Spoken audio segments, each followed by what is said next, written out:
Well, today I'm joined by Joe Schmid. Joe is a writer. He's written a couple of books and loads of research papers. He's also a YouTuber. He's got a fantastic YouTube channel called Majesty of Reason.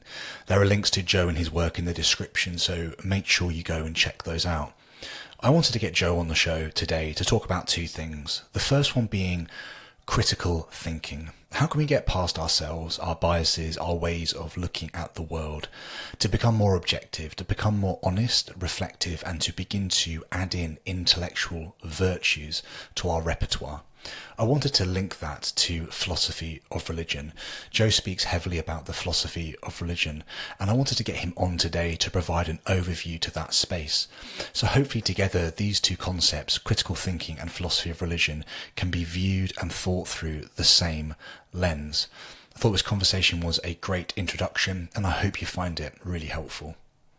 If it's your first time checking out the channel, I'd ask you to hit the subscribe button, and then if you're on YouTube, make sure you smash the bell notification icon. That will remind you whenever we release a video here. And you wouldn't mind liking it, sharing it with your friends, family, followers. We grow because you share our content, so thank you so much for doing that. Right, enough of that. Let's get into the conversation today with Joe Schmid. Cheers.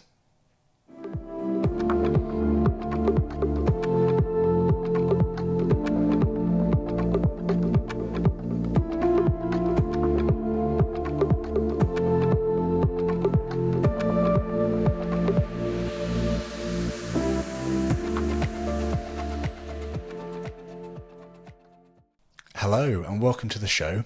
My name's Samuel, and today I'm joined by the one and only Joe Schmid. Joe, how you doing, my friend? I'm doing amazing, and I'm very excited for this discussion and your kind of relaunching of the channel. Thanks, dude. Yeah, it's been a long time coming, kind of getting everything ready to get this off the road. I'm aware that this is going to be the first conversation we've had on this channel, so it might be worth, if it's possible, just to give the listeners, the viewers, just an introduction to who you are, Joe, the sort of work you do, and yeah, philosophy, and you. Yeah, absolutely. So, as you said, I'm Joe, and I do both popular and scholarly level work in philosophy. So, on a popular level, that includes things like my YouTube channel, Majesty of Reason, which is, of course, objectively the best YouTube channel that has ever existed and that will ever exist. So, so yeah, that's on the popular level. I also have a blog by the same name and kind of like a popular level book by the same name, The Majesty of Reason, a short guide to critical thinking in philosophy. So that's on the popular level. On the scholarly level, I am a PhD student at Princeton University studying philosophy, and I publish books and articles in metaphysics and philosophy of religion and philosophy of time and hopefully metaethics sometime soon if these reviewers who are taking ages could review papers faster. But anyway, yeah, that's a little bit about me, and yeah, I enjoy philosophy and football. As you can see, I've got my Arsenal jersey on. Classic. That just seems to be the way you are. Always about Arsenal, which is fun. I mean, I think as well, just to say to the viewer and the listener, like it's well worth following Joe wherever you can, like Twitter, YouTube, etc. Because you're going to go places, Joe. I can just sense it. So there you go. This conversation though will be kind of focusing more on the popular work. So I've obviously read your book Majesty of Reason before, but I reread it before this conversation. I thought it'd be really good to kind of look at critical thinking based from that book, and then kind of jump into philosophy of religion more generally. So I've got a fair few questions to get through. So let's hit it off from the top, I think. In your book, Majesty of Reason, you talk about kind of tribalism and its impact on kind of belief formation. So how does tribalism impact belief formation and our engagement with dissenting perspectives? Good question. Yeah, so I guess what is tribalism? That's a good first question. It is kind of what it sounds like. We, as humans, as thinkers, as knowers, as participants in the kind of social epistemic sphere, we tend to form little tribes. We tend to form little clusters of like-minded people where we agree with the people within that group to a disproportionately large extent, and we disagree and demonize people who are outside the group to a disproportionately large extent. So that's kind of like tribalism. It's really just forming these little groups and clusters and kind of unjustifiably putting down people who are outsiders and demonizing them and discounting their testimony, their evidence, their reasoning, their experience, and so on, while kind of heightening unjustifiably the evidence and testimony and experiences of people within your group, within your tribe, right? That's where the word tribalism comes from. It's these warring tribes that are kind of at ideological war with one another. So that's tribalism. And how does it affect our beliefs? Well, oh my goodness, it affects us in so many different ways. We become more inclined to trust the sources cited by people within our own clan, within our own tribe. We become more inclined to discount the sources that are cited by people outside of our little clan, outside of our tribe. We become more inclined, unjustifiably so, to trust the testimony of people within our clan or our tribe. We become less inclined to trust the testimony of people outside of it. So it's almost like this death spiral where you can get caught up in certain beliefs, you get rigidified and calcified in beliefs that may very well be false and dangerous, but you get rigidified in them because they're continually reinforced by all your sources of information that you're trusting, though namely the ones within your tribe, and you're not exposed to the best kind of criticisms of those views. And so you become rigidified, calcified in your false beliefs, you become resistant to acquiring new, true beliefs, and so on, and it's just, yeah, it's this death spiral. And ultimately, tribalism on steroids is basically like cults, right? So it really does affect our evidence gathering practices, who we trust, what sources we trust, and that, of course, is going to affect our beliefs.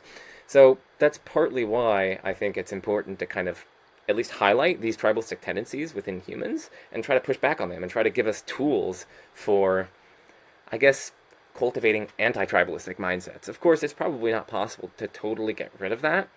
Unfortunately, it's just a kind of built-in aspect of human nature.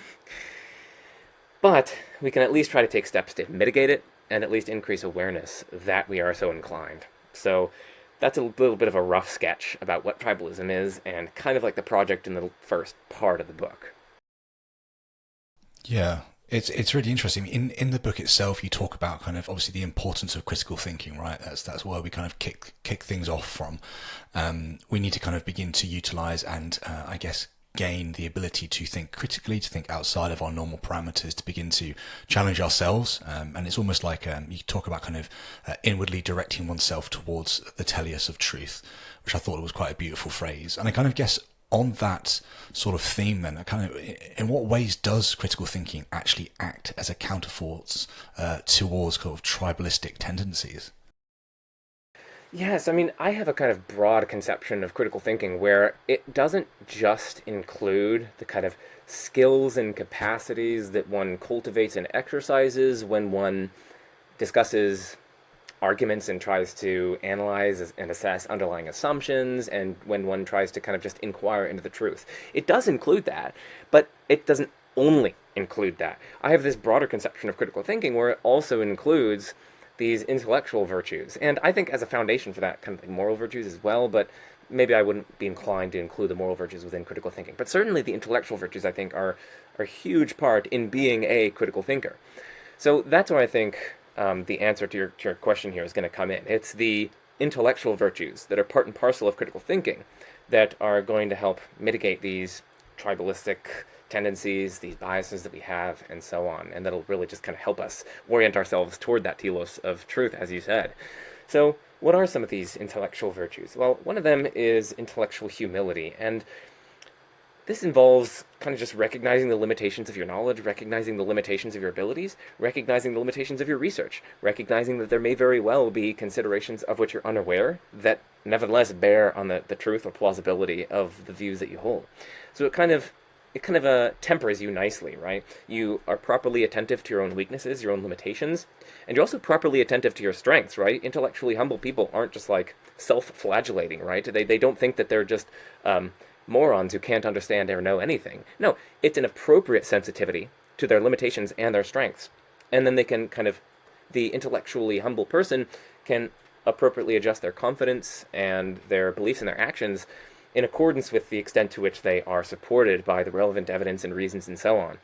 So yeah, it's really just being attentive to, being sensitive to, and recognizing your limitations in your knowledge and your abilities, and also being properly sensitive to your strengths and weaknesses. And it's just like a willingness to say, I don't know, when you genuinely don't know, instead of just trying to come up with something off the cuff to save face or to bolster your tribe and so on. So That's intellectual humility. The next one is intellectual curiosity. So this is kind of like the fire behind the critical thinker, it's intellectual curiosity, which is that spark which spurs them on to investigate things further and to really try to discover the truth of the matter, rather than just settling for kind of comforting things that your tribe has always told you. The intellectually curious person is like, hold on a second, I should be challenging these fundamental assumptions that me and the rest of my tribe is taking for granted. So that's the intellectually curious person. It's that flaming passion and interest that you have for discovering truths in greater breadth and depth. So there's also intellectual perseverance, which I talk about in the book. And whereas curiosity is kind of like that initial spark, intellectual perseverance takes you through. It basically carries you through even when it's difficult, when the going gets tough, when you could just fall back on those comforting things that you have relied on in your upbringing or through your tribe and so on. Instead, it's a kind of committed rejection of intellectual laziness, and it's a commitment to really try to pursue these things in the requisite depth to actually have your beliefs appropriately sensitive to the range of evidence and reasons bearing on them. So that's intellectual perseverance. It kind of is persistence in the path of discovery. There's also intellectual responsibility, which is kind of just like taking charge of your intellectual life and your pursuit of truth. Not always just deferring to other people and deferring to other members of your tribe, but really trying to seek things out for yourself as well. Of course, there is room for proper deference, right? There are authorities and experts on matters. When you are not yourself an expert, it is good epistemic practice to defer to the experts on that matter, because they're just far more likely to get to the truth than you. But intellectual responsibility is kind of a matter of knowing when to defer and when not to defer. When to take things into your own hands and take charge of intellectual life, and when to defer. And in fact, deferring is itself an element of taking charge of your intellectual life, right? That's a matter of you being responsible for proportioning your beliefs to the evidence available to you. And sometimes the best way to proportion your beliefs to the evidence available to you is indeed to defer to the experts and so on, as I just said. Of course, you don't just blindly follow them, right? This is where it comes back to intellectual humility, right? These are all intertwined with one another. So, yeah, that's intellectual responsibility. And there are lots of others, of course, like open-mindedness, being at least willing to consider alternative viewpoints and being able to recognize that you may very well be wrong. You can still hold views, of course, and you can still passionately defend them, right? But at least being able to recognize that you might still be wrong, right? And that kind of opens you up to potential criticisms, right? You're not going to be just blocked off. You don't think you're kind of dogmatically already having all the truths that there are to know. So I think once we reflect on all these things, you can kind of see how these are antidotes to a lot of our tribalistic tendencies, right?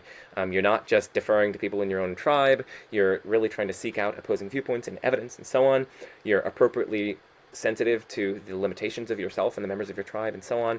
And you really are loving truth rather than just things that your tribe happened to kind of glom onto. So all these things are kind of antidotes to tribalism.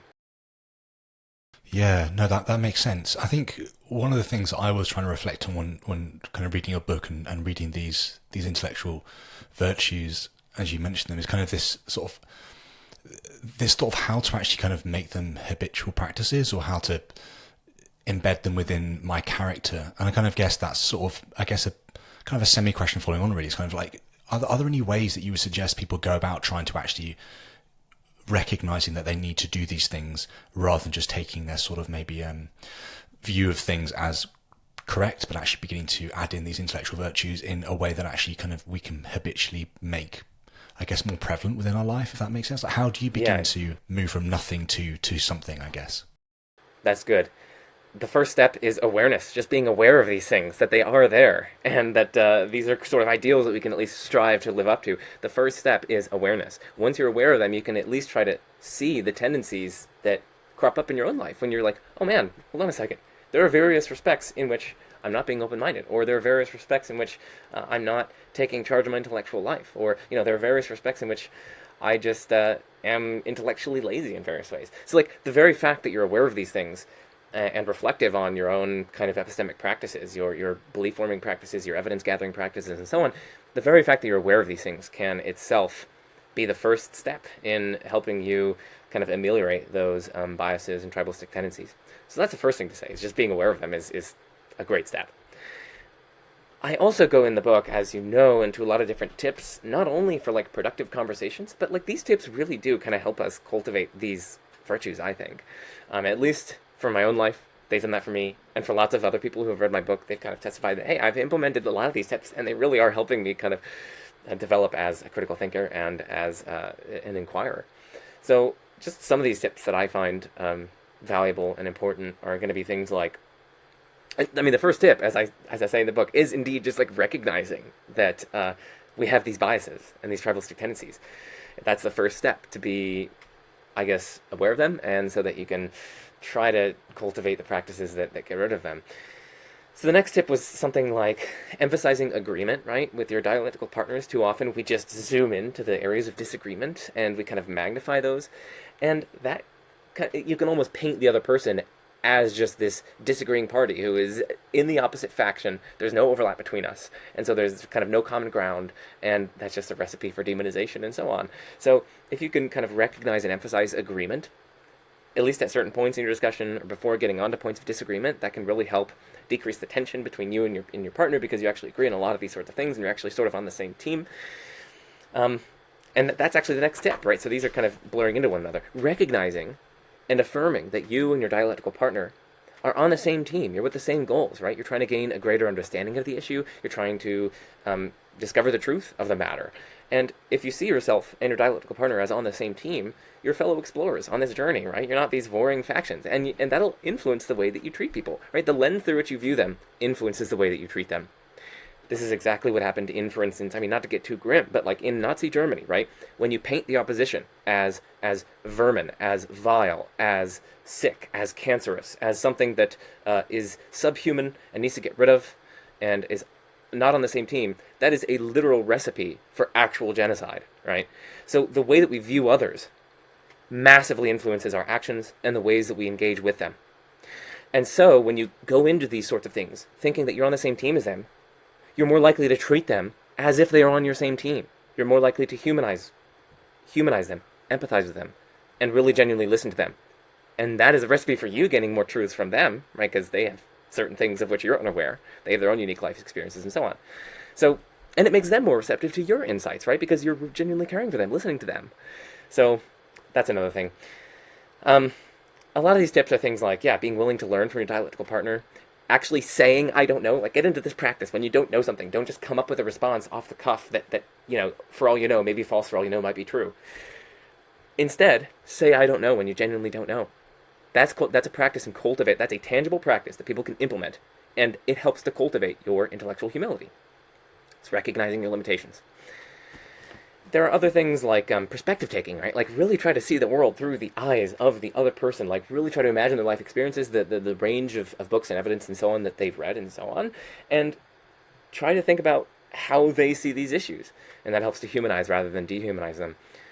Also, another tip that I give is like ditching the caricatures. So like we often go into conversations and we just like lump people into these boxes. Like, oh, this is a new atheist. Or like, oh, this is a fundamentalist Christian. And I'm going to lump them into this box. I'm going to treat them as if they hold all the beliefs that people in that kind of clan do, and I'm going to treat them as members of my clan treat them. But like if we ditch those characters, if we treat them as individuals with unique experiences in their own right, then we're not going to be falling into that trap of inside-outside, right? The kind of insiders who are part of our clan and the outsiders who are the demonic foes that we have to defeat. Another tip, which is massively important, and this is huge, this one also really helps cultivate these intellectual virtues, is immersion, right? Immerse yourself in these contexts in which there are voices that disagree with you. Don't just listen to only conservative media, for instance, or don't just listen to only liberal media, right? Try to at least explore, or like if you're a theist, don't just listen and watch theist podcasts and YouTube channels and so on. You are filtering, you're almost like indoctrinating yourself then, right? You're sort of filtering the range of reasons and responses and arguments that you're hearing so that it's just favoring one side and you're not hearing the best of the other side, because these people who are giving you the theist content, right, they have their own agenda, they're trying to push the theistic view, and they may very well be themselves unaware of the best responses on the other side, or even if they are aware of them, they may not give them the time of day that they deserve, or they may give a response to them that the other side has already responded to. So like that's why you need to look into both sides of the issue. So immersion. Really try to listen to podcasts and videos and make friends with people of these different ideological camps, as it were. Um, Modifying our language is another one as well. So the words that we use, again, influence the ways that we think and feel and conceptualize reality. If we go in and say, like, here is why your argument is utterly stupid, and I can demonstrably prove that it is ludicrous. Like, that is going to get your guards up, right? If that happens to me, I get my guards up, and I'm going to respond in like fashion, right? Whereas, if someone says, that's a fascinating argument, I'm wondering what you think about this potential issue for the third premise. Like, look at that's like night and day. One of them is more kind of inviting, and it's not shying away from pointing out an issue with the argument. It's saying, like, here's a worry that I have, and I'm wondering what you think about this worry. It's not shying away from criticizing the argument, right? You can definitely still do that, and you should still do that. But you're framing it differently, right? So that you can have a more productive and love-oriented and intellectually virtuous exchange of ideas on the question. So I guess that those sorts of modifications of language, where you don't say refute or utterly demolish or things like that, but instead you say, like, here's an objection. You know, like, instead of, like, here's something that utterly demolishes your case. Or instead of saying, here's something that proves my side is correct, say, well, here's a consideration that supports it. Or, like, here's an argument for it. It's just modifying your language in a way that can lower our tribalistic tendencies. So that's another one. And there are lots of other tips in here. I guess I'll just end with, I'll end with this one. It's all right and, in fact, preferable to go slowly. And what I mean by that is philosophy and truth-seeking in general is best done slowly. Like, just carefully, calmly reflecting on these sorts of things, and not just kind of giving these clever gotcha-type remarks that only alienate your dialectical partner. Those sorts of gotcha phrases, which are kind of like the quick, fast mode of interchange, aren't as conducive, I found, to the productive, love-oriented, truth-oriented exchange of ideas. So going slowly is preferable. And I really liked kind of in the book you speak about taking the best of what your kind of dialectical partner is trying to say rather than the worst. Like, don't just assume that you understand what they're saying and deliberately make it kind of a negative, but maybe even try and still man it and say it back to them and make sure you understand clearly. Like, take their best foot rather than their worst foot in the conversation. You mentioned arguments just then, and that's kind of the next place I want to go to. I think a lot of people view philosophical arguments as tools that we use to have conflict or battle with each other, whereas obviously you've mentioned before, and others obviously also have mentioned that they're tools for understanding, and understanding might bring about conflict as you engage around an objection to something. There might be some tendency to kind of try and bring emotion into it and make it an emotive objection, but actually often they can be much more used if we can separate our emotive sides from our actual kind of rational sides as well. So would you just speak to us for a little bit about kind of the difference between using arguments as tools for understanding versus tools for conflict? Yeah, I mean, the tools for conflict bit is really just when you weaponize these arguments. The arguments no longer become ships by which you and your fellow explorers can embark on the journey towards truth. They're no longer these vessels towards truth, but instead they become weapons in their own right. They become cannons that you can shoot down other ships, right? That's really what the kind of difference there is. When you weaponize these arguments, you almost, I mean, sometimes you can, I mean, I've noticed this a lot in certain, like, cult-like contexts, but it even happens in, like, really highly tribalistic but non-cult factions, where you almost don't even care about the truth of the conclusion and so on. Instead, you just use the argument to bonk people over the head and say either you haven't responded to this, or like your responses aren't good, and so on. So it's like they're tools, they're not tools, they're weapons by which you can kind of fortify your own side and then kind of demonstrate the irrationality of the other side. And you almost use them in that way irrespective of whether or not the arguments are any good. So that's, as you can see, that is a recipe for disaster, because that is not the way to maximize your true beliefs and minimize your false beliefs. You're only just going to be calcified in your misunderstandings if you use arguments in that sort of way.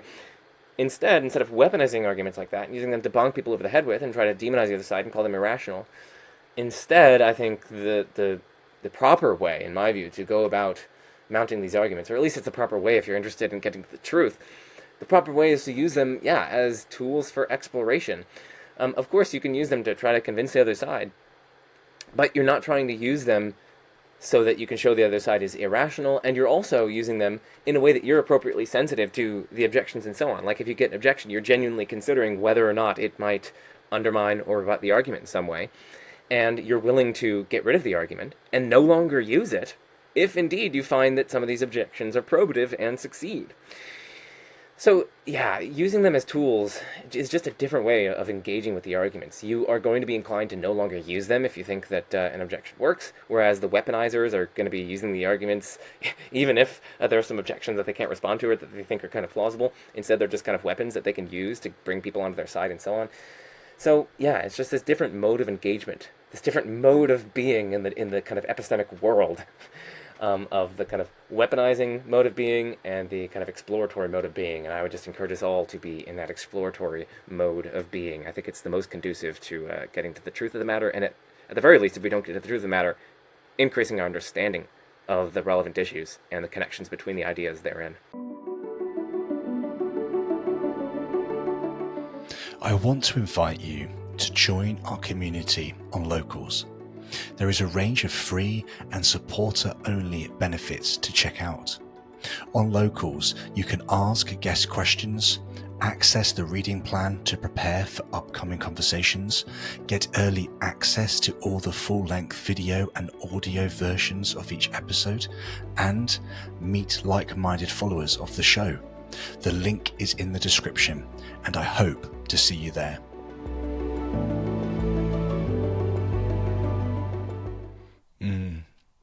I want to talk a little bit more about beliefs, actually, and we're going to kind of get to scientism in due course, but this is kind of really around, obviously our beliefs lead us to prioritize specific things, our biases lead us to prioritize specific beliefs over empirical evidence for our reasoning. And I'd just like to kind of wrap this up here with kind of saying, like, why is that the case? Why is it so hard for us to get past our biases and our desires and our worldviews when we're presented with it could be an argument that is kind of is devastating to some proposition that we claimed to be true previously, or it could be that we find something in the fossil record that kind of throws an idea we had out about a certain evolutionary cycle out the window. We need to then reinvestigate that. Like there are different ways that this can happen, but often our biases trump the evidential sort of empirical evidence that there is there. So kind of why is it so hard to get over ourselves, basically?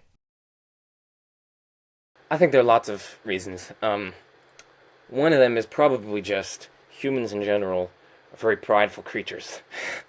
And when we defend an argument in the past, through pride, and we defend a view in the past, just through pride, we kind of want it to turn out to be true. We want to be vindicated. We want to be the ones who are correct and the enlightened ones, where everyone else is the poor, benighted souls who don't have the truth of the matter. So part of it, I think, is probably just pride. And another part of it is probably just like insecurity. Like they just think that others will... They, as in we, humans, right? I fall into this trap all the time, right? We humans think that, like, man, if we're shown to be wrong, well then, it's like people will think lesser of me. They'll value me less. So it's like we tie our value up to being right. And so we have some insecurity in being wrong. So pride, insecurity is probably part of it. And I think another part of it is probably just that we oftentimes sow our worldviews and our positions into the very fabric of our own being, into our very identity, right? And if we can try to recognize that, like, no, who we are, our value, our identity, is not tied to the positions that we take, right? And if we can at least temporarily separate ourselves from the positions that we take, well, then arguments against the positions in question aren't going to be seen as personal attacks. And so we'll at least our guard won't be as up. So I think those three things. One of them is probably pride, and probably more as well, again. One of them is probably pride, one of them is probably insecurity, and then the final one is probably just that we tend to identify ourselves with our views, and we tend to sow them into our own being, as it were. And the more that we can try to separate ourselves from our views and kind of take a more detached perspective, I think the better.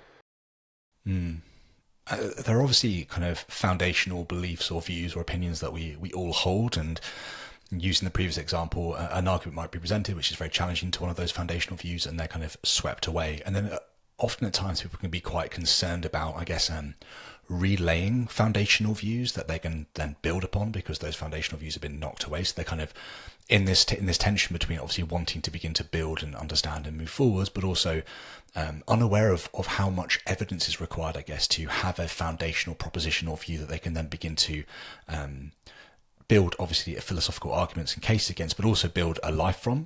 We could use an example of a religious foundation that's swept away, or an atheistic foundation that's swept away, and someone's world's turned upside down. They then try and, I guess, move forward from that place. So is there a certain amount of evidence that's required to formulate foundational beliefs? Is that a possible thing? It feels like it isn't at times, but yeah, I don't know. What are your thoughts?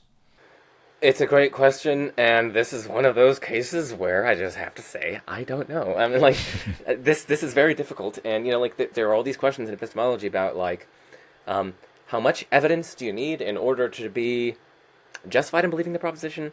How much evidence do you need in order to be said to know the proposition, provided that the proposition is true and you believe it, and so on? How much evidence do you need in order to be, I guess, not really kind of blameworthy for forming the belief in question, like epistemically criticizable, or like irrational? So like there are all these interesting questions about how much evidence you need to kind of meet these various epistemic standards.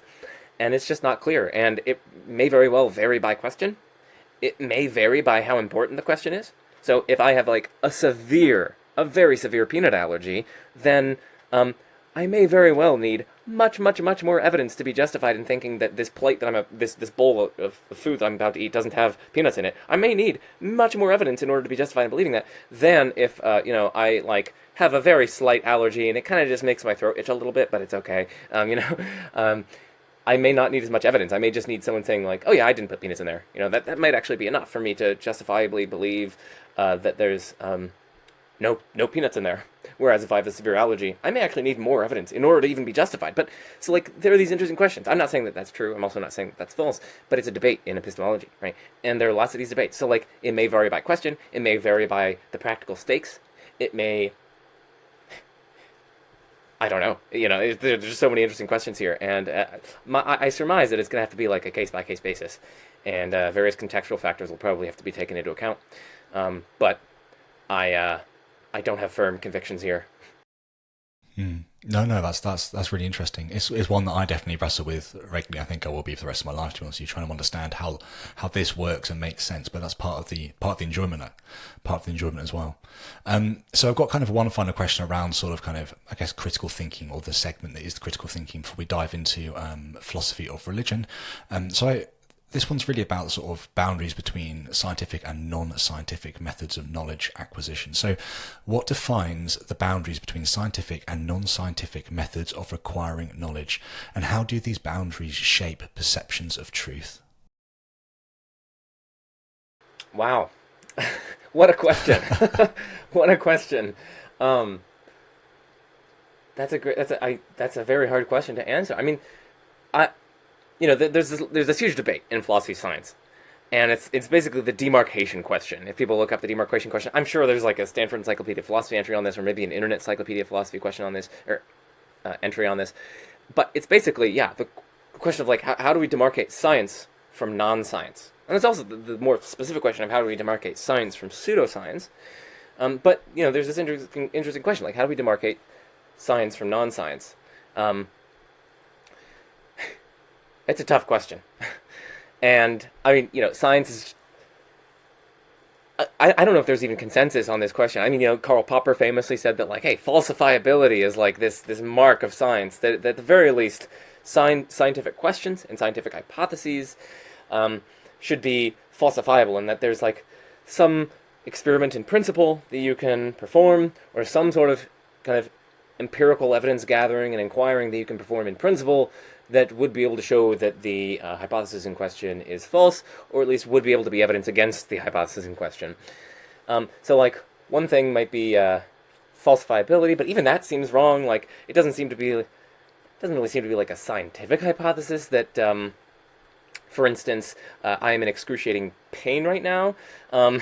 I mean, maybe it's a scientific hypothesis. I'm not sure. But like, that's falsifiable. Like, I could just introspect and see it, but it doesn't seem to be a scientific question. So like, it doesn't seem to be falsifiability doesn't seem to be sufficient to be a scientific question or a scientific hypothesis. But that's one mark of science that people have pointed out. And I think in general, at least in the philosophy of science undergrad course that I took at Purdue, what generally philosophers of science have tended towards is to basically say, yeah, like there's basically just like a cluster of traits that science and scientific hypotheses and scientific investigation exhibits that are at least tend to be characteristic of science and tend not to be characteristic of non-science. So oftentimes it's things like amenability to empirical verification and empirical disconfirmation. So specifically using our five senses, augmented by various tools like microscopes and telescopes and so on, to gather empirical evidence, so evidence gathered by the senses, and then kind of testing hypotheses on the basis of that, confirming and disconfirming them and so on. Like, that's very characteristic of science. Other characteristics of science include certain like epistemic standards, like appeals to theoretical virtues of explanatory breadth, so how much a hypothesis explains, explanatory depth, how well it explains the things it explains, various considerations of parsimony or simplicity, like how modest is a hypothesis, how much does it posit, how much does it require us to commit to, conservativeness, so like how well the hypothesis fits with other well-established background knowledge, and so on. So like these epistemic standards are also pretty characteristic of science. Of course, they're used in philosophy as well, but yeah, I guess it's very difficult to answer that question just because there's really just like a kind of cluster of traits that tend to characterize science. And it's probably not going to be able to get like clean boundary conditions that demarcate science from non-science. After all, this is a human endeavor, and there are always going to be these kind of borderline fuzzy cases. So yeah. No, yeah, I'm aware it was quite a big bomb to drop, so apologies, but it's just interesting. No, it's all good. I mean, it's an amazing question, and I hope that what I said was at least mildly helpful for people. Yeah, no, it was. I think this one's, it's similar in its ilk, and it's really around the sort of, I guess, the intersection between philosophy and religion. I'm aware we have philosophy of religion, so I kind of guess what is the fundamental philosophical inquiries, or what are the fundamental philosophical inquiries that arise at the intersection between philosophy and religion to kind of give us philosophy of religion? Great. No, that's a great question. So, I mean, whenever I'm explaining philosophy of religion to people, I usually just break it down into philosophy and of religion, right? So let's start with the philosophy bit. Like science, I can't give a definition of philosophy, but hey, I mean, it's something like the systematic, rigorous study of fundamental questions pertaining to the nature of reality, our knowledge of or access to that reality, how to live within that reality, the various values that may be imbued in that reality, and like also questions about like what follows from what. So like the systematic rigorous investigation or inquiry or study of these fundamental questions about I mean, what I just listed was basically some of the core areas of philosophy, like metaphysics, epistemology, logic, and ethics. That's basically what I listed there. So yeah, that's basically what philosophy is. And it's largely, though not entirely, non-empirical, right? So oftentimes we're appealing to these arguments and conceptual analysis and intuitions and just reasoning in general. And oftentimes philosophers will draw on empirical findings, but they themselves are not going to be doing like these novel experiments to test their... Generally, they're not going to be doing these novel experiments to empirically test their hypotheses. Instead, they're going to be offering arguments and sitting in their armchair and analyzing those arguments for their cogency, like asking whether or not the premises are true, what evidence supports them, whether the conclusion follows from the premises, and so on. So I just gave you a sense of the questions that philosophy investigates, as well as the methods that they use. The questions that it investigates are questions like the fundamental nature of reality, like time, God, existence, etc., our epistemic access to reality, how we come to know things, what is knowledge, how to live within that reality, so like ethics, what's right and wrong, what's good and bad, and so on. And then finally, like what follows from what, it's like the study of valid patterns of reasoning, which is logic. So that's the questions that they investigate, and then the methods I just gave you a sense. Again, it's like just developing arguments and comparing different philosophical hypotheses in terms of their philosophical merits, like their explanatory power and their simplicity and so on. And, just testing and evaluating these arguments. So that's basically what philosophy is. Okay, now religion. Well, I also can't define religion. I mean, It's, people have attempted to give definitions. It's something like a system of practices, uh, a system of practices and rituals that involve costly commitments of time and energy and resources, and which are centered around or revolve around something of ultimate concern. So maybe like God, or maybe a karmic cycle, or maybe some other sorts of things. So yeah, it's something like a system of beliefs, rituals, practices involving costly commitments that revolve around something of ultimate significance or ultimate concern. That's a very rough gloss, and I probably just included some political ideologies in that definition as well. But so as you can see, defining things is very, very difficult. But anyway, that's roughly speaking what religion is. And so then what's philosophy of religion? Well, it's a systematic study of those various questions that I mentioned as they pertain to religious beliefs and practices and rituals, right? So in terms of like the fundamental nature of reality, here we're talking about the fundamental nature of religious reality. So like, does God exist? If God exists, what is God like? Is there an afterlife? If there is, what is it like? Even questions like, is there a soul? And what is it like? Things like that.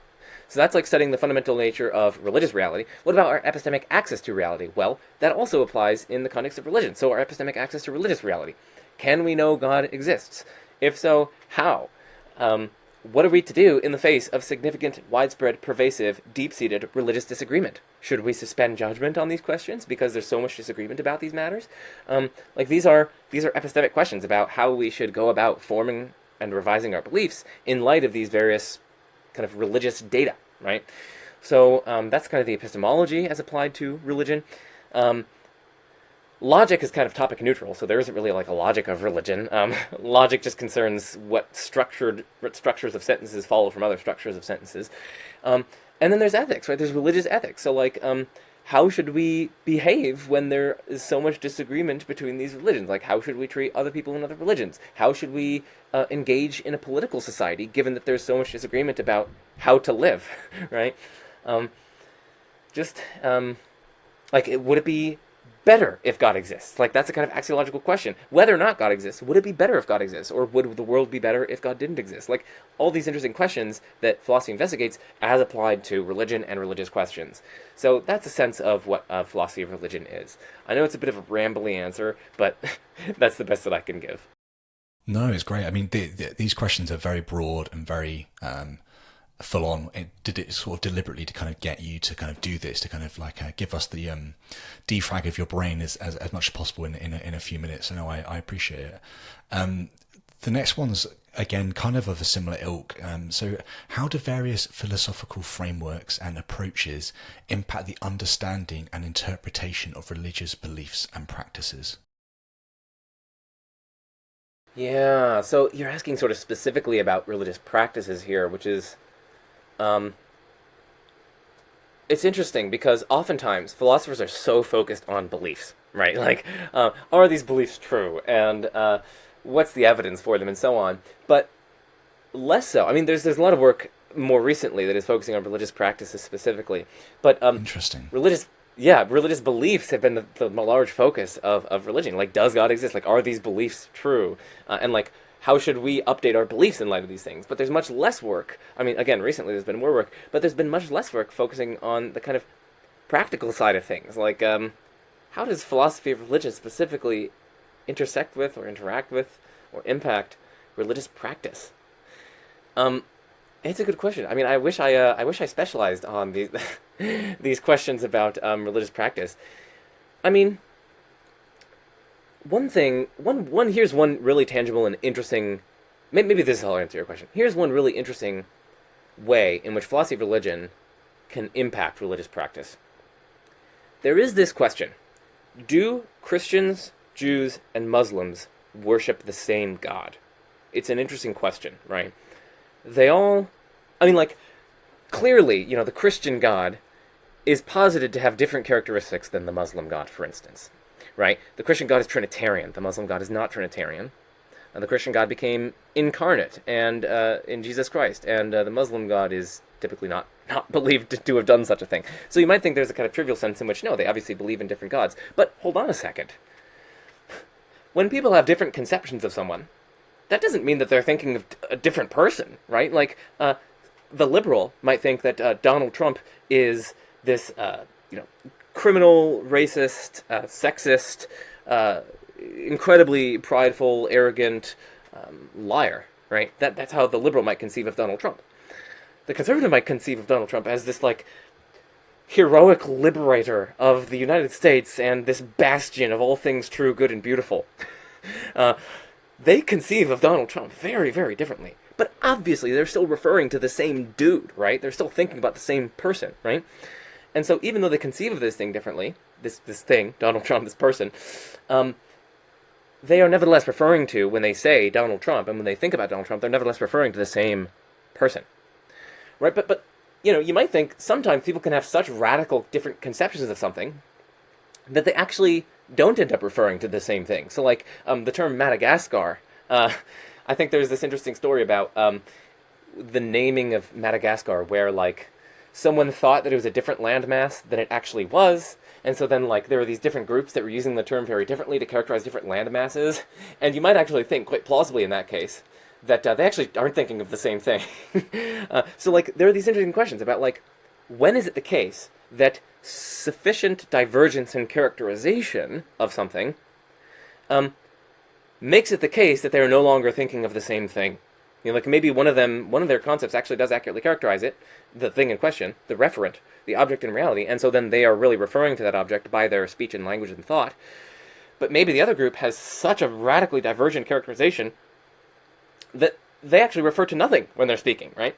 So you can see there's a very interesting philosophical question here about reference and language and description, which could very well have some practical implications, like about, like, interreligious dialogue and whether or not, like, Christians should attend and like pray alongside Muslims, for instance, and whether Muslims should attend Christian services or, like, whether it's permissible for them to do so and, like, pray their prayers. I mean, like, if they do, suppose that they have sufficient divergence that they're actually not praying to the same thing. Maybe if the Christian God exists, maybe the Muslim's characterization of God is so vastly divergent that they're actually not referring to anything. Well, then it may seem very odd for the Christian then to go along and, like, use the various ways of characterizing God that the Muslims do, or, like, use in the context of their services, their referent what am I saying?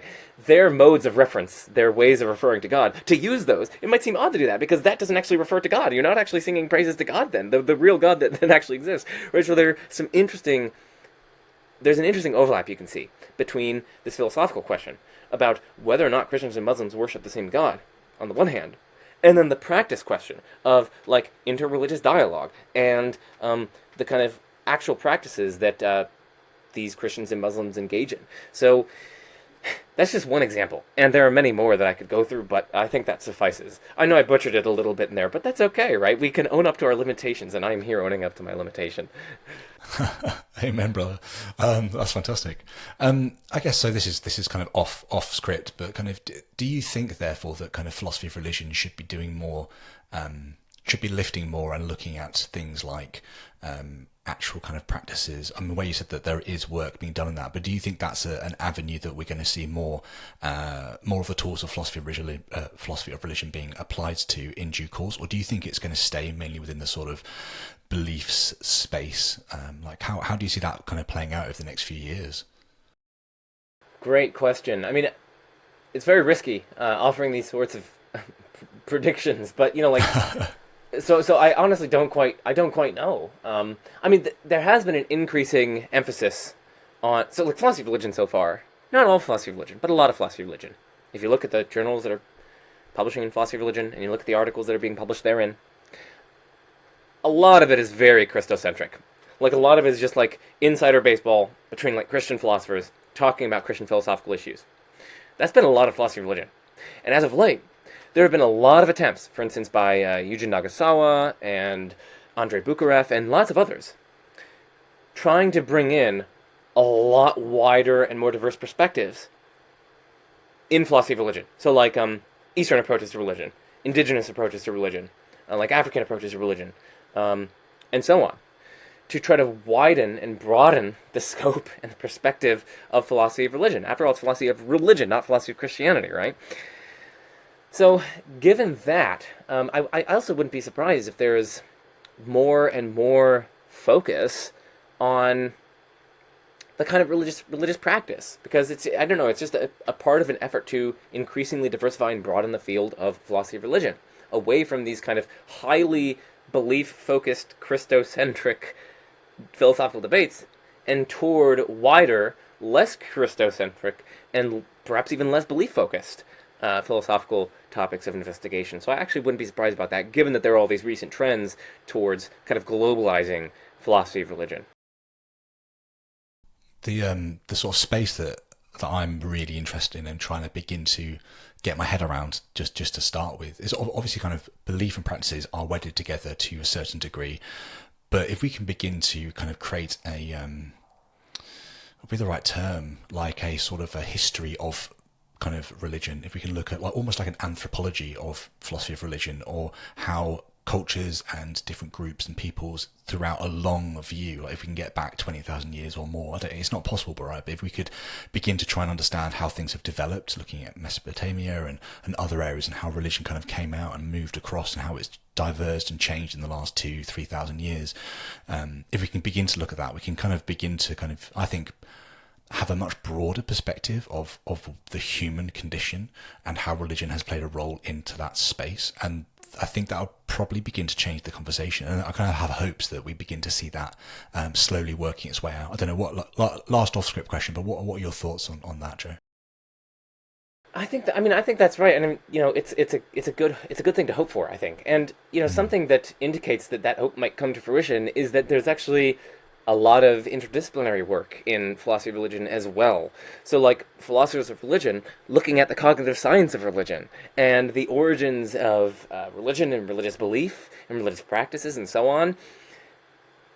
Those sorts of things pose interesting questions for philosophy of religion. Like, if, for instance, our religious inclinations were ultimately due to, let's say, some hyperactive agency detection device, if that were the case, you might think that might start to call into question the deliverances of those practices and faculties, right? Like, you might think that doesn't seem to be, like, appropriately oriented towards the truth, so that if we find out that this is really what's ultimately responsible for a lot of our religious beliefs and practices, you might think that potentially undermines some of our beliefs in there. This is called sometimes an evolutionary debunking argument, sometimes a genealogical debunking argument, but you basically pinpoint certain either some factors in our evolutionary history or some factors of our genealogy that are responsible for certain beliefs, but that aren't appropriately sensitive to the truth, right?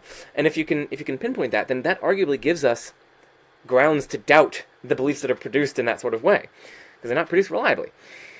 So, like, there's lots of interdisciplinary work in, like, looking at what the cognitive scientists of religion have found, what anthropologists of religion have found, and trying to wield those findings on behalf of certain philosophical arguments and philosophical debates. So I think this is just a long way of saying that I think your hope that you just expressed there, we can indeed have hope that comes to fruition. It's a sort of justified hope, and indeed there's been work kind of in fact, quite related areas of philosophical investigation, so yeah. If you're watching this, then I just wanted to let you know that you can access the same content in audio-only form by subscribing via Apple Podcasts, Spotify, and Audible. In fact, you can search for the Socratic Sessions in your favourite podcast app, and whilst you're there, please leave a 5-star review. It helps others to discover these conversations. All links are in the description, and thank you. Yeah, I mean, and last thing I'll say on it is if you kind of look at kind of psychology, you look at kind of how the brain has developed and evolved over time, and the reality that humans seem to have this sort of hyper-agent detective device or drive that where we see faces in trees, bushes, clouds, etc., and wallpaper or whatever, we kind of automatically seem to see things into things. I'm not saying that means that religious beliefs are false, but it's you begin to kind of see other avenues or other areas of exploration. That's going to be quite exciting, I think, as we push forwards in this. I want to kind of bring it back to probably an Abrahamic religion, so Judaism, Islam, and Christianity, and I want to talk about the conflict or the potential conflict between faith and reason. Faith is very often expressed as the core element to attaining a certain religious position or credence. And so the kind of question goes, could you elaborate on the interplay between faith and reason within the philosophy of religion? How do these concepts intersect or conflict with religious epistemology? Good, yeah. So there is a lot of work on exactly this sort of question, and just a shout out to Liz Jackson, who I know, I mean, many others, of course, but like Jonathan Quanvig and others. But like, definitely Liz Jackson has done a lot of work on like the nature of faith and the epistemology of faith and how it kind of relates to, as you were kind of putting it, reason. So yeah, shout out to her work. People can check it out if they're interested. But yeah, so like, I guess one question is like, well, what is faith? That's an interesting question. I guess philosophers of religion generally tend to see faith as having, it's kind of like, it's like a complex of different elements. So the different elements, one of them is going to be something like a desire-like component, where you have faith in something. If you kind of, in some manner, you regard it as a good thing, you kind of hope that it is the case or that it really exists, and you kind of desire that it exists in some way, So it's this kind of more conative component of faith, where it involves desire-like components, hope-like components, and just regarding the object of faith as something good.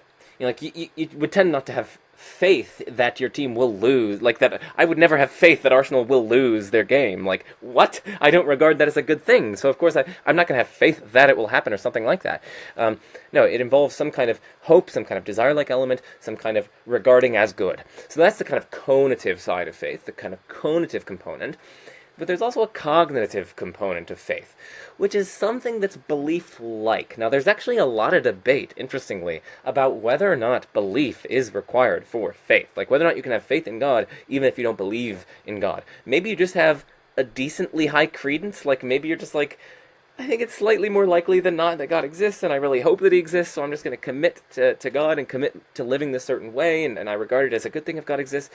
Maybe that person really does have a kind of noble faith, in fact, if you think God exists and so on. Even though they don't believe in God, they just think it's like slightly more likely than not, but not so likely that they actually kind of full-blown believe, and that they kind of settle their inquiry and they kind of decide, not necessarily decide, but rather settle upon the truth of the proposition. So it's an interesting question of whether or not faith requires belief, but plausibly it does require something belief-like, right? Like, if you think that it's just like overwhelmingly unlikely, like if you think it's impossible that God exists, like you're not going to have faith in God or like faith that God exists. So like you need something belief-like. You need like it's at least some like maybe non-negligible credence that God exists. Like maybe some non-negligible level of confidence that God exists. Maybe. Yeah, so something belief-like, something cognitive. Like you regard maybe it as a live option that God exists, or maybe you believe that God exists. Maybe you have this decently high credence, non-negligible credence. It's debatable what exactly it requires. But as you can see, these are all some belief-like. They are kind of attitudes toward a proposition whereby you're kind of either assigning a probability to the proposition or you're committing to the truth of the proposition. So it's kind of cognitive in that manner. Okay, so faith. Plausibly is a complex which involves something desire-like and something belief-like. Or more kind of in highfalutin terms, faith involves a cognitive component and a conative component. Okay, so that's roughly what faith is. And then you can kind of see, once we have this characterization of faith, how it may very well, or how it relates in certain ways to reason. Because faith has that belief-like component, and because our beliefs are sensitive to evidence and reasons and so on, reasons can affect faith in various ways, right? If reasons and evidence and so on is such that you are no longer like justified in even assigning a non-negligible credence to God exists, well then, reason and evidence will push you away from faith, right? It'll be responsible for your losing faith because you lose the belief-like component, and that's a crucial component of having faith. By contrast, you might think that unbelief can kind of bolster and undergird and uphold faith precisely because it gets you to a certain sufficiently high credence in the proposition that God exists, which, together with the conative component, together with the desire-like component, comprise your faith, right? So, I mean, there are interesting connections. I wouldn't say that faith is, like, diametrically opposed to reason. I mean, at least faith so understood doesn't seem to be diametrically opposed to reason, because faith is compatible with having significant evidence in favor of the proposition, and hence it being the rational thing to believe, right? I mean, again, faith does indeed have this belief-like component. So, I don't really see them as being diametrically opposed in principle. Whether they're opposed in practice just depends, probably, on the actual reasons and arguments and evidence, right? And so then we're getting into the kind of first-order questions about whether or not God exists. And that's a fun topic. So yeah, I mean, I hope that answers your question. But like, as you can see, there's a lot of interesting stuff going on here about belief, credence, etc. No, absolutely. I kind of want to now talk about religious experience and the role that that plays, because I think we're on quite a nice kind of track here. So, very often I kind of, go onto Twitter or X as it's now known, and I'll kind of look at the sort of philosophy of religion space, and there'll be atheists and Christians talking about, an atheist might say, what is required for me to believe in, X proposition is for an experience of that X proposition to be true, and me to know that it's that. Whereas a Christian or a Muslim or whatever will talk about the experiences they've had as kind of the grounding element in the belief that they now hold in a God. So the sort of question really is, what significance do religious experiences hold in philosophical discussions regarding the existence of God or the nature of the divine, and how do philosophers analyze and interpret these experiences? Yeah, I mean, there's a sort of question of like how religious experience in fact leads people to belief or disbelief, and then there's a question of like the evidential significance of religious experience. So there are these sorts of two kind of questions. One is a descriptive matter of like just how religious experiences in fact lead people to believe or disbelieve or whatever, and that, I guess that's a question for the psychologists and perhaps philosophers to provide conceptual tools and so on. But it's a discussion mostly for the psychologists. I guess what I can talk about here is kind of the evidential value or evidential significance of religious experience. So, there's so much here. This is just like a huge portion of philosophy of religion. But I can just give some interesting things that people can think about to kind of spark their inquiry. I guess that's how we'll go about answering this. So, one general point to make here with respect to religious experience, and really just any experience in general, I think a plausible methodological principle in philosophy is that if something seems to be the case, and you don't have defeaters for thinking that it's the case, that is, you don't have grounds for doubting that seeming, you don't have grounds for thinking that it's not the case, well then you're at least justified to at least some extent in believing that it is the case. So like, it seems to me that I have hands, I don't have particularly good grounds for doubting that I have hands, and so I'm justified, at least to a certain extent, in believing that I have hands. So I think that seemings and experiences plausibly provide what philosophers call defeasible justification. It's justification in believing something which could be defeated by other considerations, but provided that there are no such considerations, then you're justified in believing it. Again, at least to a certain extent, but I'm going to leave off that little proviso. So, I think that's actually a good methodological principle, and if you don't accept it, it's actually going to be a little bit hard to avoid skepticism. Like if you can't trust seemings, for instance, your perceptual seemings, in the absence of defeaters, then it's going to be very hard to defeat the radical skeptic who thinks that you're a brain in a vat, or who thinks that everything is just hallucination, or who thinks that an evil demon is just programming all of our experiences and so on. It's going to be hard. It's going to be hard to defeat them. It's also going to be hard to justify various kind of foundational logical beliefs, various mathematical beliefs. Like I don't really have much of a reason to think that 1 + 1 = 2, other than that just seems right. It just seems obvious to me. So it's going to be hard to justify mathematics, logic, and indeed just like avoid skepticism if we don't have that methodological principle. Okay, so once we have that methodological principle in play, we can see that if someone really does have a religious experience wherein it perceptually seems to them that God exists, or that Jesus rose from the dead, or that Jesus is appearing to them, or that Vishnu is appearing to them, or whatever, then I say, in the absence of defeaters, they are justified, at least to a certain extent, in indeed believing in God, or believing that Vishnu exists, or whatever. So I think that's just like plausible methodological principle, straightforwardly gives us that. Okay. Here's an interesting question. Are there defeaters? Right? That's the next question. Are there defeaters? And there may very well be, right? I'm not claiming that these are defeaters, but these are things that people need to take into account, right? So first, there is massive disagreement, right? Like religious diversity seems to pose a defeater, you might think, for the kind of veridicality of religious experiences, in the same way that like wildly conflicting eyewitness reports undermine each other, right? Like if two eyewitness reports disagree on like the most basic facts about what happened on a certain crime scene, say, well, then it seems like neither of them gives you good grounds for like beliefs about what happened. You know, like the very fact that both of them disagree and you don't have a specific reason for trusting one as opposed to the other, that seems to cast significant doubt on, you know, trusting one of them at the expense of the other. So, and you know, this does indeed seem to be the case, one might think, in the contents of religious experience, right? The religious experience reports are radically different from one another. Some subjects of religious experience, they report experience of like nothingness as the ultimate reality. Some a vast impersonal consciousness in which we all participate, right? Some you know, this infinitely perfect personal creator. Sometimes the experiences sometimes people experience fundamental reality as if it has like a Trinitarian structure. Some have an experience as a fundamental reality where it doesn't have that kind of structure. So anyway, one might think that massive religious disagreement poses a defeater for the kind of seemings in question. So that's one consideration here. Another consideration one might bear is like, you know, arguably there's lots of arguments just directly for naturalism and atheism, and if one thinks that those arguments are cogent, then arguably they can provide defeaters for the religious experiences in question. And yeah, there's also a few other points that I want to make. The next point that I want to make is that you might think that people can have irreligious experiences. There's actually interesting literature about like some people, when they read about like accounts of the Holocaust or accounts of particularly horrific evil, they just have this poignant sense, almost like a quasi-religious experience, wherein they can see that like no perfect being would allow this sort of thing. Like this is just so utterly horrific that no one with the power to prevent this could justifiably prevent it.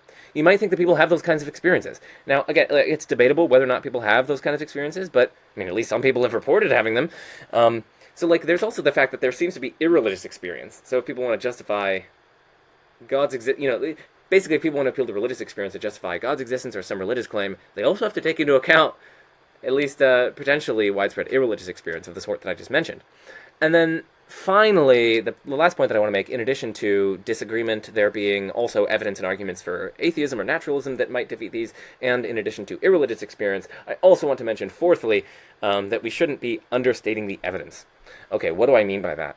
Well, suppose we are jurors and a lawyer. We're jurors to this criminal case, and it's a stabbing, okay? And the lawyer says, aha!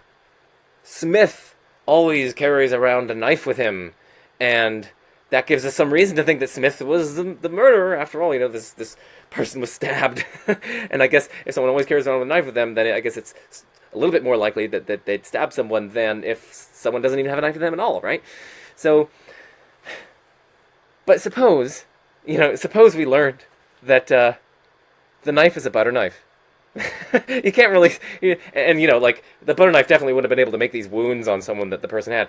Well, then that's a pretty big defeater for this consideration, right? Like that consideration no longer provides good support for the claim that Smith is the murderer, because it was a butter knife after all. And the lawyer who said that oh, he always carries around a knife, they were committing what's this fallacy called understating the evidence.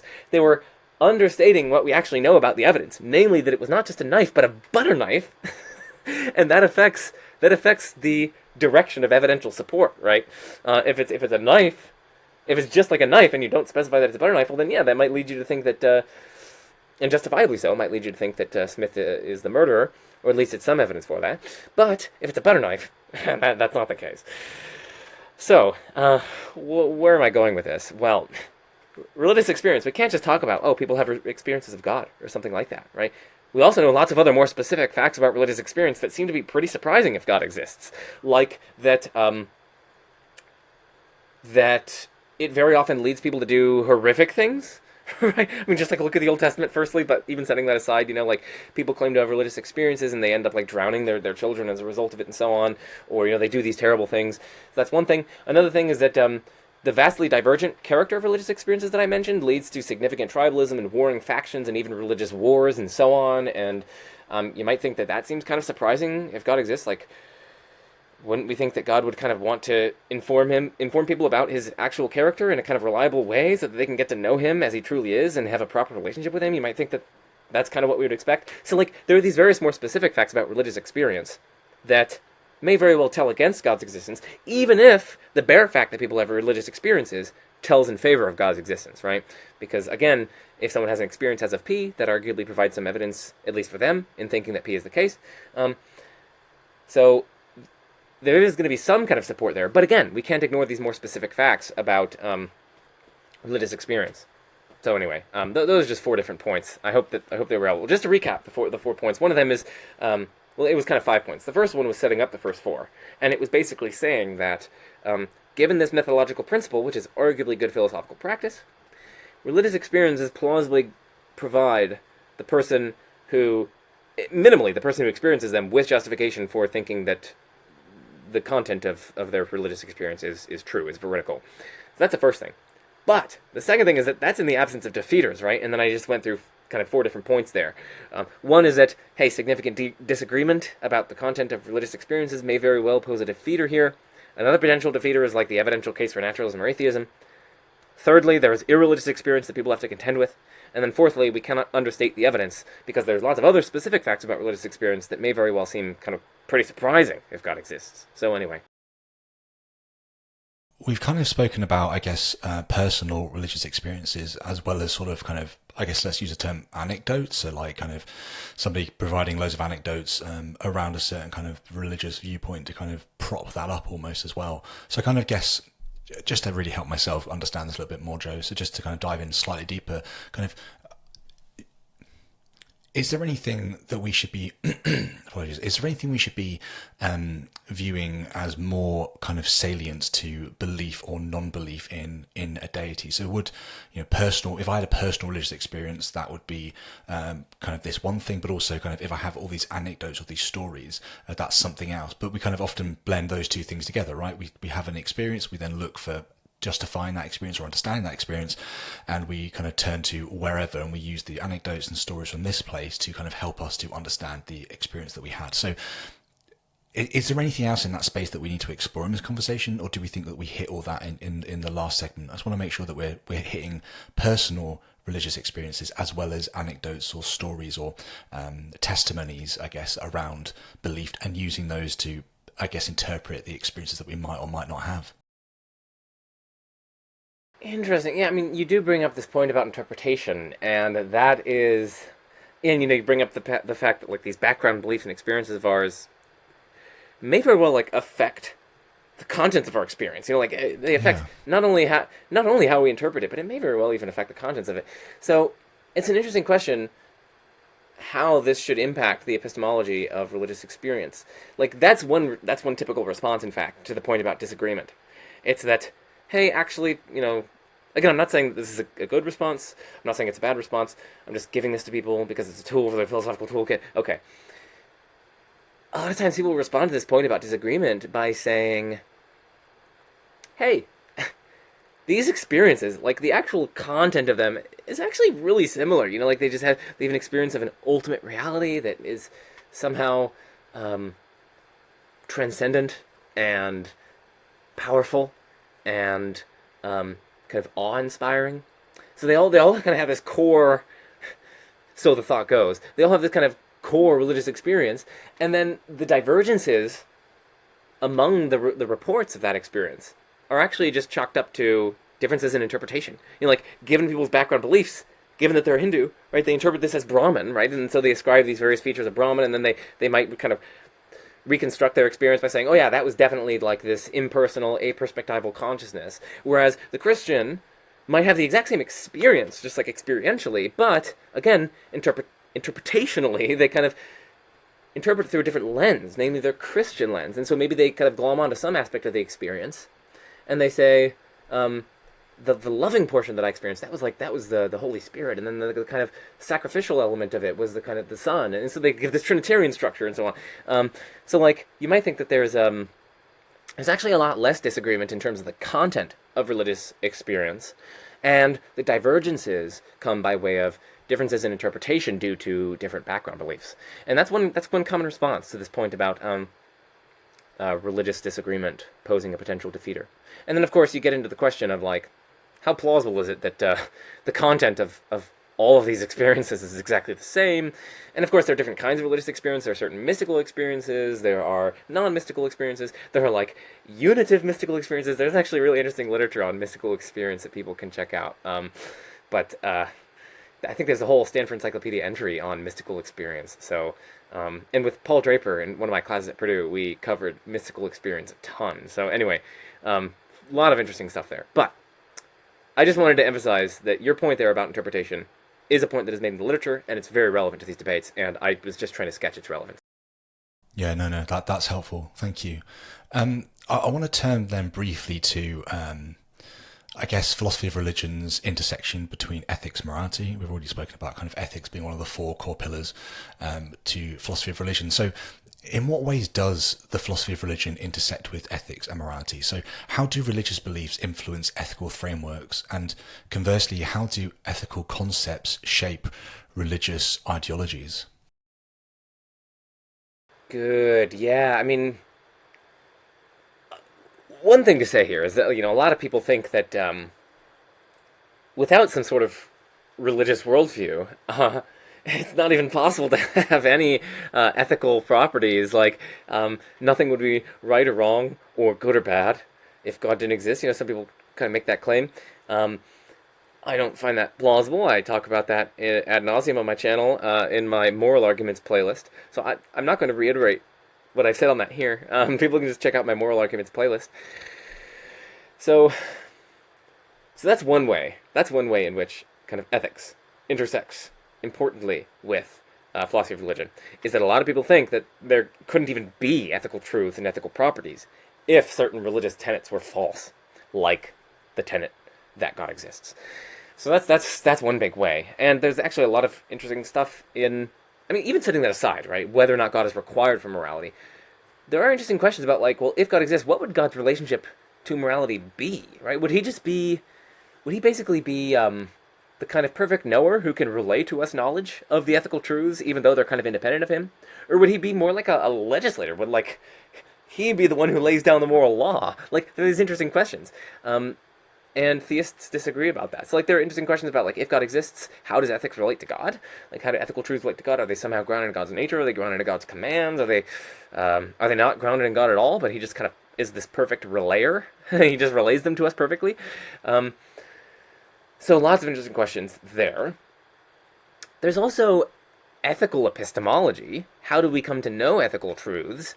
And a lot of people have argued that if God doesn't exist, then there's actually this interesting question about how we come to know ethical truths. Because, if God doesn't exist, arguably the best going alternative theory is a kind of naturalistic atheism. That's arguable, but another naturalistic atheism, we're just the products of evolution by natural selection. And evolution by natural selection, of course, cares about survival and reproduction. It doesn't seem to care about moral truth, right? If killing our offspring had promoted survival and reproduction better than caring for them, well, then natural selection would have inculcated within us certain evaluative dispositions to think, yeah, it's great to kill your offspring, and like, yeah, this is a noble thing to do, right? Because that would have been a way to secure our survival and reproduction. So one might think that under naturalistic atheism, our moral beliefs and our evaluative dispositions, that is, our dispositions to evaluate things as good or bad or right or wrong, are very precarious. They're like massively sensitive to these totally contingent evolutionary historical pressures that aren't sensitive to the truth. And you might think that provides a defeater for our moral beliefs under naturalism or atheism, right? Because they're produced by this process which isn't appropriately sensitive to the truth. And so then, we could have easily been wrong. Our beliefs aren't explained by the truth of the matter, so even if our beliefs were false, we'd still believe them. And like a lot of these things seem really worrying, epistemologically speaking. So a lot of people have argued that in order to make sense of our knowledge of the moral domain, you need something like God. So that's another intersection between God and ethics. And then, so that's two. One of them is the moral ontology, so God's relationship to moral facts and truths, whether or not God is required for them, and even if he isn't required, how God would relate to them if God exists. And then there's also the moral epistemology side. So again, how do we come to know these moral truths, and whether or not, if you zap God out of the picture, whether or not we can still be said to know them. So lots of interesting questions here. Those are just two, and there are many more. But I hope that gives the audience a sense of how ethics intersects with philosophy of religion. Yeah, no, that was really helpful, and I'm sure it will. I mean, what I've hoped from this conversation is that the listener, the viewer, will have kind of understood a small section around critical thinking, then sort of an introductory, a very light introductory focus on philosophy of religion. I'm aware we haven't got into arguments for and against a deity's existence or anything like that. We put all of that aside really to, I hope, provide quite a nuanced and insightful introduction to the listener and viewer. Joe, before I let you jump off this call, where would you want to point people to kind of follow you, to follow your work? Like, where online are the sort of 2 or 3 main places they should head to? They should definitely immediately subscribe and turn on the notification bell for Majesty of Reason. That's the first thing that they should do. After, of course, they do the exact same thing for your channel, right? So the audience has 2 things to do right now. They have to go down, subscribe, and turn on the notification bell for you, and then they have to immediately go type in Majesty of Reason and do the exact same thing for Majesty of Reason. That is a moral imperative, okay? So Majesty of Reason is one, and then the other, where they can get access to all my papers for free, and not books for free, because that's not legal. What am I saying? They can go to my website, josephschmid.com, and that's SCHMID.com, and I've got all my stuff on there. So yeah, those are the 2 places, and yeah, I mean, I really appreciated this conversation, and I mean, I hope it was helpful to people. I enjoy these sorts of topics, and if they do, they will see that I cover them in extensive detail on my channel. So yeah, and I hope it was helpful. Amazing. Thank you, dude. Thank you.